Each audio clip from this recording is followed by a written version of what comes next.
Pak Wali, salah satu tokoh masyarakat di Kota Tua. Bagaimana Anda melihat kasus cadangan beras pemerintah CBP yang saat ini lagi tren di publik? Karena di situ ada indikasi terkait dengan kasus dugaan korupsi dan saat ini sudah ditetapkan tersangka. Baik, terima kasih. Sebenarnya terkait dengan beras ini satu kewenangan bupati atau seorang kepala daerah, wali kota dalam hal ini, yang kemudian ada upaya untuk menghidupkan sejumlah kebutuhan terdesak. Kalau rawan pangan itu dia bisa berbicara, dia bisa menyampaikan bahwa kebijakan seorang wali kota kami sudah hidup sampai hari ini. Artinya dia katakan ada dalam sejumlah bahkan ribuan perut yang ada di tanah Kei. Hari ini semua orang boleh menyangkal. Ya. Tetapi sebenarnya Tuhan Allah leluhur bahkan hukum pun nggak tahu bahwa itu kemarau panjang saat itu benar-benar itu gagal panen. Hari ini karena kepentingan, terus semua sudah jadi menyangkal bahwa tidak ada masalah rawan pangan di sini, di tanah ini tidak ada. Itu satu omong kosong belaka. Tidak boleh seperti itu. Satu Kei ini tahu bahwa tahun itu tahun kemarau yang sangat panjang dan semua rakyat gagal panen. Tahun berapa tuh? Ya. Tahun berapa? Mulai dari tahun itu 2019 ya, 2018-2019 itu tahun yang sangat panjang kemaraunya, dan kebijakan wali kota atau seorang kepala daerah itu sangat pas. Dan katakanlah dia sesuatu yang dia bisa bicara, tolong jangan tilangin orang karena dia telah menghidupkan saya. Ketika barang itu bisa berbicara, hanya karena hari ini kepentingan mendesak. Tapi saya tanyakan, harapan apa yang Anda dapatkan? Apa yang Anda bisa meraih satu keuntungan lewat upaya ini? Menyiksa orang. Ya. Anda raih apa? Dan ketika Anda henti, itu apa? Memangnya ada celah yang mematikan? Tidak boleh seperti itu. Menyusahkan sesama dalam keadaan dia menghidupkan sejumlah umat di tanah ini. Hanya karena beras itu jadi kotoran dalam perut, dia tidak bisa berbicara. Mungkin sekian banyak udah jadi sarjana semua itu. Hari ini orang semua menyangkal, kita tidak tahu, tidak kebagian. Kejahatan RT dan kepala-kepala desa sebenarnya ditilang. Itu hal yang benar, saya tahu. Kenapa diamkan?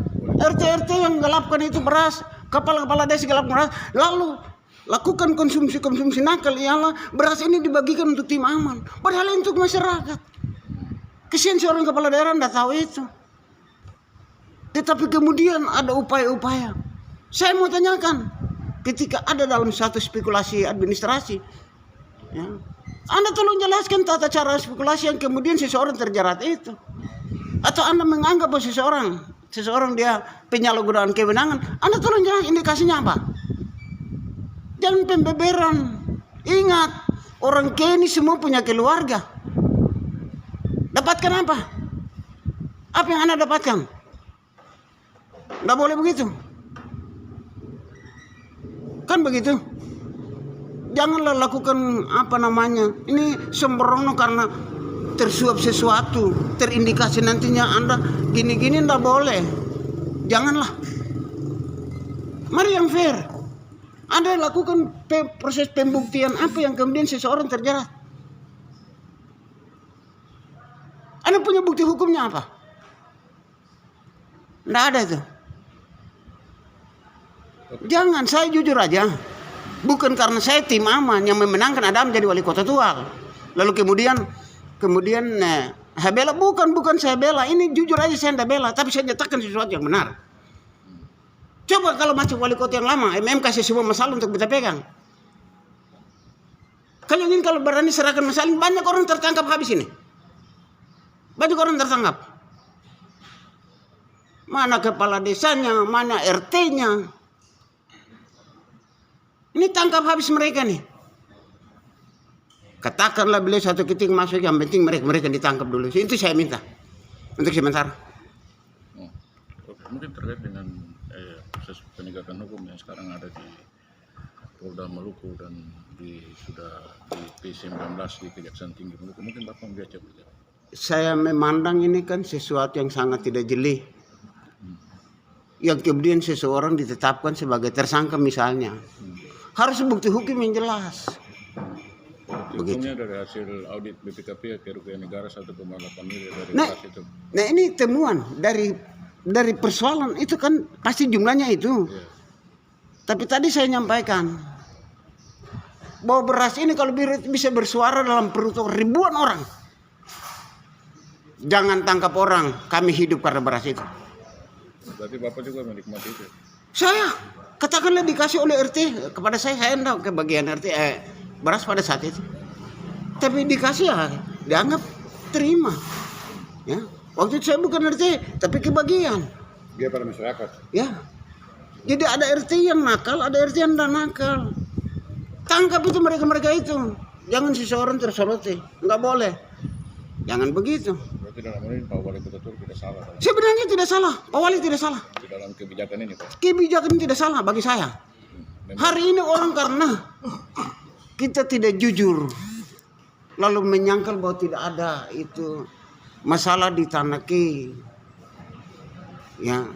Lalu akhirnya ini upaya penekanan kepada seseorang, tidak boleh. Mari kita jujur berkata. Begitu. Jangan begitu. Saat itu kemarau cukup panjang. Berapa tempat itu pohon-pohon jadi kuning semua menguning. Itu karena apa? Kekejaman panas, kemarau panjang pada saat itu. Lalu kemudian sampai pohon-pohon aja mati, apalagi ketemu punya tanaman-tanaman embalen. Ketumpung tanah ini hanya berapa persen semua batu tanah ini. Mau ke kecil mau ke besar. Ya. Coba pekuil mana yang turun secara antero dapat tanah semua. Tidak ada tuh. Ketemu punya tanah hanya berapa persen pada tempat tertentu tanah hitam. Kan begitu. Berarti Bapak permintaan seperti apa nih penegakan? Saya minta supaya ada mari kita teliti. Jangan lalu seseorang tertuduhkan. Ini saya tidak sependapat. Jangan bikin kacau daerah ini. Orang sedang baik-baik melayani masyarakat. Ada gerakan mengnaftaluangan tapi membingungkan untuk kemudian kita harus terjadi sesuatu yang tidak enak lagi. Mari kita harus bersih, kita jujur. Kita manusia pasti ada salah, tapi jangan ada penekanan di sana. Gitu loh. Oh, correct. Demikian. Ya.